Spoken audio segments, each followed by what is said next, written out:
में लगभग 107 परिवार हैं। उन सभी को जिनके मकान क्षतिग्रस्त हुए हैं, जिनके कोई लोग उसमें दिवंगत हुए हैं, उन सभी को ये सहायता हम लोग कर रहे हैं।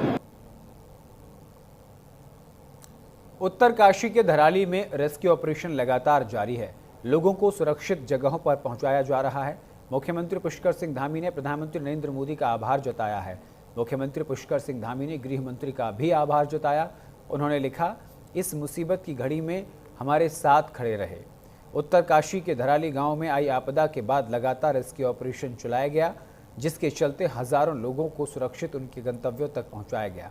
इसको लेकर अब मुख्यमंत्री पुष्कर सिंह धामी ने प्रधानमंत्री का धन्यवाद किया। उन्होंने कहा कि इस रेस्क्यू ऑपरेशन के दौरान प्रधानमंत्री ने हर पल हर प्रकार से भरोसा भी दिलाया और सड़क और साथ भी खड़े रहे। इसीलिए मैं उनका धन्यवाद करता हूं। मुख्यमंत्री पुष्कर सिंह धामी ने आगे कहा कि प्रधानमंत्री की प्रेरणा से इतना बड़ा रेस्क्यू अभियान आगे बढ़ पाया, लोगों को सुरक्षित निकाल पाए और ज़रूरी व्यवस्थाएं कर पाए। इसके साथ ही मैं गृह मंत्री और रक्षा मंत्री का भी आभार व्यक्त करता हूं कि भारत सरकार की सभी एजेंसियों ने बिल्कुल समन्वय के साथ काम किया और अभी भी कर रहे हैं। डिजास्टर में इतना सब लोगों को हमने निकाला है। आदरणीय प्रधानमंत्री जी ने हमारा हर पल हर क्षण हमारे को हर प्रकार से भरोसा भी दिलाया, हमारे साथ खड़े भी रहे, हमारा संबल प्रदान किया। मैं आदरणीय प्रधानमंत्री जी का धन्यवाद करता हूं कि उन्हीं की प्रेरणा से इतना बड़ा रेस्क्यू अभियान हम आगे बढ़ा पाए, इतने लोगों को सुरक्षित निकाल पाए, जो जरूरी व्यवस्थाएं वहां पर कर पाए। मैं आदरणीय गृह मंत्री जी का भी, आदरणीय रक्षा मंत्री जी का भी बहुत धन्यवाद करता हूं कि उनकी सभी एजेंसियों ने भारत सरकार की ऐसे समय में बिल्कुल समन्वय के साथ काम किया और अभी भी सभी काम कर रहे हैं। उत्तरकाशी के धराली में बादल फटने के बाद जो तबाही हुई है, जिसका रेस्क्यू ऑपरेशन लगातार जारी है, इसी को लेकर ग्राउंड जीरो से हमारी सहयोगी सुरभि तिवारी ने लगातार जायजा लिया है और परिजनों से खास बातचीत की है। आपको रिपोर्ट दिखाते हैं। तो हम आईटीबीपी कैंप में मौजूद हैं और कुछ ऐसे भी लोग हैं जो अपनों की तलाश में आईटीबीपी कैंप पहुंचे हुए हैं। यहाँ जो लोग इस वक्त आप मेरे साथ देख पा रहे हैं, ये लोग संभल से आए हैं और इनके कुछ ऐसे परिजन हैं।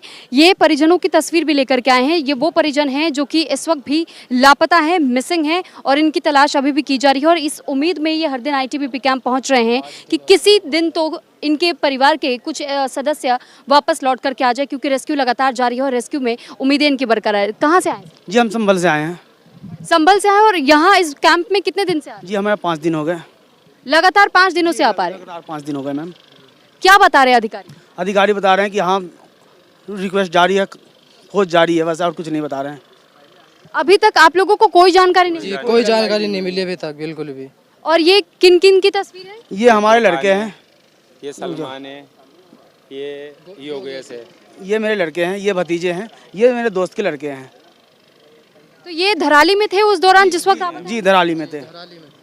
किस कारण से ये धराली गए हुए थे? ये बिल्डिंग का काम करते थे, 3 महीने पहले से काम कर रहे हैं। जी ये सामान लेने गए थे धराली से। सामान लेने गए हुए थे? जी ठीक है। और आप बता रहे कि जिस दिन आपदा आई थी उस दिन के बाद से इनसे कोई संपर्क? जी कोई संपर्क नहीं। 3 तारीख को संपर्क हुई है, उसके बाद संपर्क नहीं हुई है।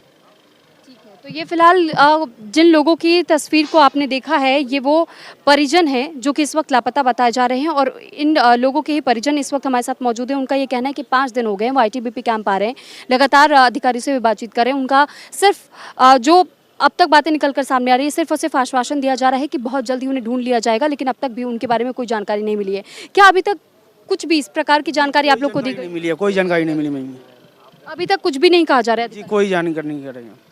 तो अधिकारी की ओर से अभी तक इस मामले को लेकर के चुप्पी साधी गई है, क्योंकि अभी तक इनको ढूंढा जा रहा है, वहां पर लापता हैं और अभी भी इस बात की कोई भी जानकारी नहीं है कि ये सुरक्षित है, कहाँ नहीं।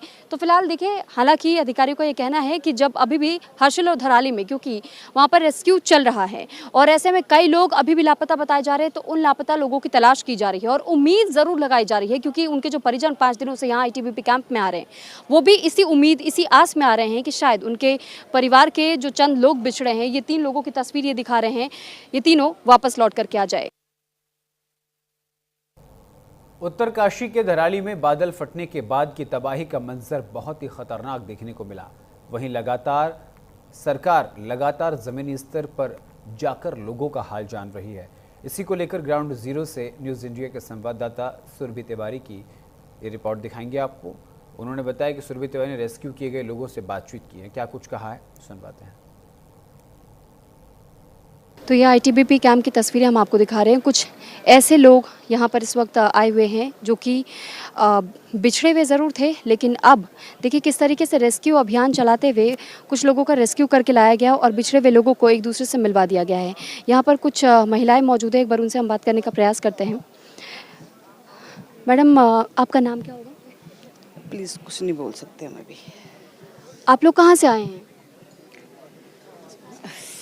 क्या बोलूँ मैडम, मैं यहीं से हूँ मैडम, उत्तरकाशी से हूँ। आपके कोई परिजन हैं? हाँ, वहाँ पे हमारे दामाद जी हैं, उनका भी कोई पता ही नहीं चल रहा कहाँ है कहाँ नहीं है। बेटी भी चली गई, वहाँ चली गई। तो देखिए इस वक्त यहाँ पर बेहद गमगीन माहौल है, क्योंकि इनका ये कहना है कि इनके परिवार के वो सदस्य बिछड़ गए हैं जो इनके कलेजे का टुकड़ा हुआ करती थी। इनकी बेटी और इनके दामाद अब तक भी लापता हैं, उनके बारे में कोई जानकारी नहीं है और इसी वजह से आईटीबीपी कैंप में पहुंचे हुए हैं ताकि इनको किसी तरीके से कोई भी सूचना मिल सके। हमने आपको अभी कुछ देर पहले भी तस्वीरें दिखाई कि कैसे अगर जो बिछड़े हुए लोग एक बार मिल रहे हैं रेस्क्यू की वजह से, तो उनके बीच में भी किस तरीके का वो माहौल है कि कैसे अपनी उस खुशी को वो इजहार कर रहे हैं आंसुओं के ज़रिए ही। तो फिलहाल यहाँ पर मैडम, आप भी रिश्ते में लगेंगे? हाँ, मैं विनीता रावत ब्लॉक प्रमुख है। मेरे रिश्तेदार है, मेरे एक दीदी का लड़का, चाचा का लड़का, एक बुआ का लड़का, तीनों इस 5 तारीख जो आपदा, इस आपदा में पूरे समा गए। वो मेरा एक निवेदन है कि जो परिजन है, इनके जो दुख है उनके साथ जैसे अकेले मत भेजो, उनके साथ एक जाना चाहिए, क्योंकि वहाँ यहाँ से चले तो जाते हैं, हेली तो ले जाती, वहाँ से अकेले 4-5 किलोमीटर अकेले जाते हैं वहाँ से। मैं तो चाह रही कि 2 साथ तो भेजना चाहिए ज़रूर। आप यहाँ पर लगभग कितने दिनों से आ रही हैं? मैं तो आधे रास्ते तक चली गई थी, लेमचा घाट, वहाँ पे पुल भा गए, फिर मैं वापस आई इधर। तो मैं तो चाह रही कि पहले इनको जो उनके परिजन है बेचारे रो रो, जैसे उनकी माँ जी है, उनकी बहन है, भाई, उनको भेजना ज़रूरी है। तो बिल्कुल देखिए इस वक्त क्योंकि ये बात करने की कंडीशन में बिल्कुल भी नहीं है और हम बिल्कुल उन्हें परेशान नहीं करना चाहेंगे, क्योंकि आप खुद इनकी हालत देख सकते हैं कि कैसे, आप सोचिए जब प्राकृतिक आपदा आती है तो ये प्राकृतिक आपदाएं लोगों से क्या कुछ नहीं छीन लेती हैं। उनके आशियाने उजड़ जाते हैं, उनके परिवार के लोग तक बिछड़ जाते हैं और इस वजह से इनकी आंखों में आप इस वक्त आंसू देख रहे हैं। ये वो आंसू हैं जो उस दर्द को बयां कर रहे हैं और ये बता रहे हैं कि किस तरीके से ये सिर्फ अपनों की उम्मीद में, अपनों की तलाश में, उस इंतज़ार में बैठे हुए हैं कि कब जो उनसे बिछड़े हुए लोग हैं उनके बारे में एक जानकारी मिल जाए कि वो सुरक्षित हैं। और उसके बाद जब रेस्क्यू की टीमें लगातार जुटी हुई हैं तो वो इसी उम्मीद में टकटकी लगाए बैठे हुए हैं यहाँ पर घंटों से कि जब अब तक जितने भी रेस्क्यू हुए हैं शायद अगला हेलीकॉप्टर इनके परिजनों को लेकर के आ रहा हो। तो ऐसे ही यहाँ पर कई कहानियाँ हैं और उन कहानियों को हम आप तक पहुँचाने का प्रयास कर रहे हैं, लेकिन ये वाकई कैमरे में कैद करने के लिए भी बेहद मुश्किल है, क्योंकि आप स्थिति का ज़रा अंदाज़ा लगाइए कि अगर आपसे आपका कोई भी अपना इस तरह बिछड़े तो आप पर क्या बीतेगी। तो ये देखिए, ये आईटीबीपी कैंप की वो भावुक तस्वीरें हैं जब रेस्क्यू की टीमें इन सभी लोगों को, जो बिछड़े हुए लोग थे, उन सभी लोगों को लेकर के आई है और बिछड़े हुए लोगों को मिला रही हैं। तो बेहद भावुक कर देने वाला ये पल है, जो परिवार बिछड़ा था वो परिवार मिला है। तो ये तस्वीर इस वक्त हम आपको दिखा रहे हैं कि कैसे यहाँ पर लोगों के आंखों में जहाँ इस वजह से भी आंसू हैं कि उनके अपने बिछड़ गए हैं, उनकी तलाश जारी है, वहीं कुछ ऐसे भी हैं जिनकी आंखों में आंसू इस वजह से भी है जिनके बिछड़े कुछ लोग मिल रहे हैं। तो एक बार फिर हम इनसे बात करने का प्रयास करेंगे और जानेंगे। सर, आप धराली से आए हैं? जी, मैं अभी धराली से आया हूँ और मैं वहाँ स्थानीय निवासी हूँ। मेरे वहाँ पे होटल था, गाड़ी थी, हमारे स्टाफ थे, सब कुछ वहीं पे थे उस समय। भगवान का मैं शुक्र करता हूँ कि भगवान, हम जिस समय उस मार्केट में हमारे जो अधिकांश 400-500 लोग रहते हैं एक साथ, वो समय ऐसा था कि 1:30 बजे का समय था। 1:25 पे जब वहाँ पे सैलाब आना शुरू हुआ, ठीक 1:30 बजे वहाँ पे जब बहुत बड़ा सैलाब आया तो उस समय मैं अपने मार्केट में था और हमारे मार्केट में जो लोग थे, कुछ लोग सोए हुए थे, कुछ लोग जगे थे, कुछ लोग भागने की कोशिश कर रहे थे, लेकिन वो तूफ़ान इतना तेज़ी में आ रहा था कि संभल नहीं पाए। सब लोग जो है देखते देखते वहाँ पे तबाह हो गए। मैं भी भगवान की कृपा से जल्दी में पहाड़ में चढ़ गया। जब पहाड़ में चढ़ा तो मेरे पीछे मुड़ के देखा तो मेरे आंखों के सामने पूरा बाजार, पूरा मार्केट, पूरा गांव तबाह हो चुका था, मलबे में दब गया था।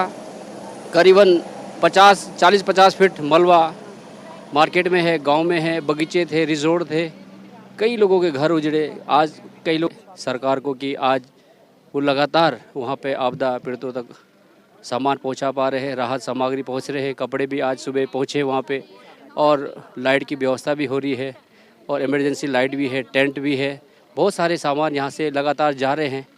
तो मैं सरकार से यही उम्मीद करूँगा कि पुनः हमारे जो धराली का जो है केदारनाथ के तर्ज पे उसको पुनः बसाया जाए, वहाँ पे अच्छा कार्य किया जाए, और जो लोग जिनके आज घर उजड़े हैं, कुछ भी नहीं बचा घर में, तो उनको पुनः उनको विस्थापित किया जाए जल्दी से। देखिए, सरकार की ओर से भी 6 महीने का राशन देने की बात भी की गई है और पुनर्वास के लिए भी व्यवस्थाएं की जा रही हैं, तो इसके लिए आप सरकार को क्या कहेंगे? नहीं, सरकार ने हमें, माननीय धामी जी आए थे, हमारे मुख्यमंत्री जी आए थे, मुलाकात हुई, मेरी मुलाकात हुई, उन्होंने पूरा विश्वास दिलाया हमें कि मैं आपको राज्य सरकार, केंद्र सरकार से जो भी मदद होगी हम आपकी पूरी मदद करेंगे, और हमारे जो बच्चे यहाँ नीचे पढ़ते हैं, स्कूल में पढ़ते हैं, उनकी भी अगर फ़ीस माफ़ हो जाए तो, क्योंकि अधिकांश लोग, हम लोग जो कृषि बागवानी खेती करते हैं, हमारे अपने बच्चों को जो है नीचे देहरादून पढ़ाते, उत्तरकाशी पढ़ाते, हमारी उम्मीद ये रहती कि हमारे बच्चे भी डॉक्टर बने, इंजीनियर बने। अगर ऐसी स्थिति रही तो हमारा तो आजीवन रोज़गार ख़त्म हो गया। कहीं ना कहीं सरकार अगर हमें रोज़गार की भी व्यवस्था कराए तो मैं सरकार से उम्मीद करूँगा कि वो हमें इस चीज़ में ध्यान रखे, और जिन लोगों का परिवार उजड़ा, जो लोगों का घर उजड़ा, जिनका बड़ा बेटा जो कमाने वाला था वो दब गया मलबे में, मैं चाहता हूँ उनको किसी न किसी रूप से अपने सरकारी उसमें जो है, अगर उनको भी कहीं जॉब मिल जाती है 4th क्लास में, तो उनका भी आजीवन रोजी रोटी चलेगी, उनका परिवार चलेगा।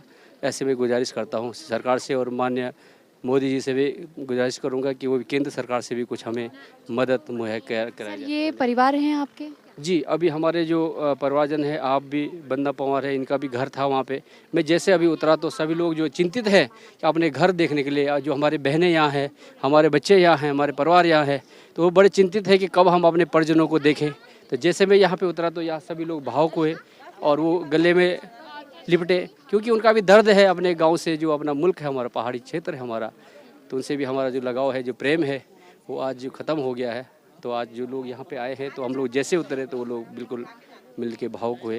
ये बड़े तो देखिए, सुना आपने कि किस तरीके से लोगों का रेस्क्यू किया जा रहा है। मैडम एक मिनट, दादी जी, दादी नहीं बोल तो ये वो दादी जी हैं जो देखिए किस तरीके से इनको भी लाया गया है, और ये भी अपने परिवारजनों से मुलाकात कर रही हैं। यहाँ आप देखिए कि किस तरह भावुक पल इस वक्त बना हुआ है, हर किसी की इस वक्त आंखें नम हैं। ये वो लोग हैं जो अपनों से इतने दिनों से बिछड़े हुए थे। हालांकि इन्हें उम्मीद थी कि शायद कोई तो दूत बनकर हमारे लिए आएगा और हमारे बिछड़े हुए परिवारों को एक बार फिर से मिलवाएगा, और ये काम किया है इंडियन आर्मी के लोगों ने, इंडियन एयरफोर्स के लोगों ने, सरकार ने, प्रशासन ने। यहाँ आईटीबीपी के कैंप में मौजूद है, आईटीबीपी के लोग यहाँ पर इस वक्त मौजूद है, और यहाँ भी लगातार ये प्रयास किया जा रहा है। जैसे ही हेलीकॉप्टर आ रहा है तो यहाँ जो आईटीबीपी के जवान हैं वो भी उस हेलीकॉप्टर के पास पहुँच रहे हैं। न जाने कौन किस स्थिति में आए, उन्हें कंधा दिया जा रहा है, उन्हें यहाँ तक लेकर के आया जा रहा है। ये वो कहानियाँ हैं जो कहानियाँ उस मलबे में दफन होती होती रह गईं। आप ये समझिए कि न जाने अभी और कितनी ऐसी कहानियाँ हैं जो उस मलबे में दफन हो चुकी हैं, और इसी वजह से ये तस्वीरें हम आपको दिखा रहे हैं कि ये तस्वीरें कई सारी कहानियों को अपने आप में समेटे हुए हैं। भावुक कर देने वाला ये मंजर, लेकिन ये बिछड़े हुए परिवार जिनको मिलाने का काम सरकार और शासन प्रशासन की ओर से किया गया है। धराली में आई आपदा के दौरान संपर्क की दृष्टि से अत्यंत महत्वपूर्ण लिमचीगाड़ पुल बह गया था, जिससे यातायात पूरी तरह बाधित हो गया था। वहीं सेना ने मिलकर बेली ब्रिज का निर्माण किया है, जिससे देर शाम से आम वाहनों के लिए रास्ता खुल जाएगा। इसी को लेकर न्यूज़ इंडिया के संवाददाता सुरभि तिवारी की यह खास रिपोर्ट देखिए।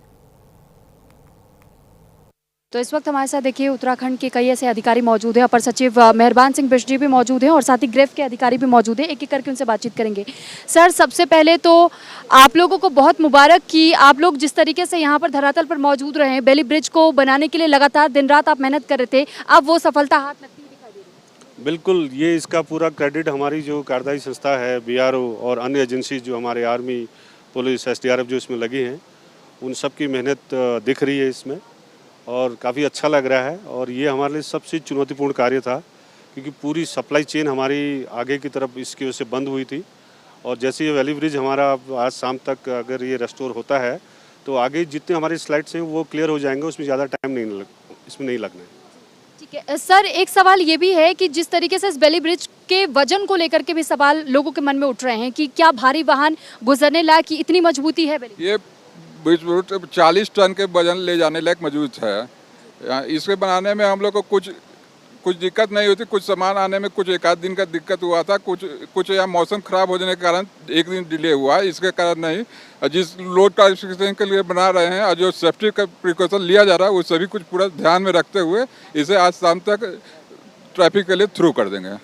सर, शाम तक ट्रैफिक के लिए पूरी तरह ये ओपन हो जाएगा, लेकिन आगे भी जगह जगह पर रास्ते टूटे हुए हैं, वो भी एक बहुत बड़ा चैलेंज है। उस चैलेंज से कैसे पार करेंगे? उस चैलेंज को जैसे ये ब्रिज थ्रू हो जाएगा, morning we are already placed 5 to 6 machines, they will move ahead between Dabrani and this place. We are having some 5 to 6 slide points. All the 5 to 6 slide points will be taking in one single day. After that, at Nagmandir we have to make some gabion wall structures, wire crate structures. For that we are moving gabions and wire crates. So that will take one day at that Nagmandir location because we cannot use a machine at that place. We have to go into that Bhagirathi river and make that crate walls. और comedian Kapil Sharma की सुरक्षा बढ़ाई गई है।